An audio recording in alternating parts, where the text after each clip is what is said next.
Praise the Lord. ഇന്ന് ദൈവാത്മാവ് നമുക്ക് തന്ന വാക്യം ബാറൂക്കിൻ്റെ പുസ്തകം 6-ാം അധ്യായം 4 മുതലുള്ള വാക്യങ്ങളാണ്. നിങ്ങൾ വെള്ളി, സ്വർണം, മരം എന്നിവ കൊണ്ട് നിർമ്മിച്ച ദേവന്മാരെ കാണും. മനുഷ്യൻ അവയെ തോളിൽ ചുമക്കുന്നു. ജനതകൾ അവയെ ഭയപ്പെടുന്നു. ജനതകളെപ്പോലെ ആകാതിരിക്കാൻ ശ്രദ്ധിക്കുവിൻ.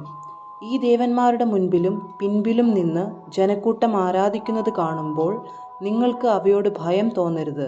എന്നാൽ നിങ്ങൾ ഹൃദയത്തിൽ പറയണം, കർത്താവേ, അങ്ങ് ആത്മാവാണ്.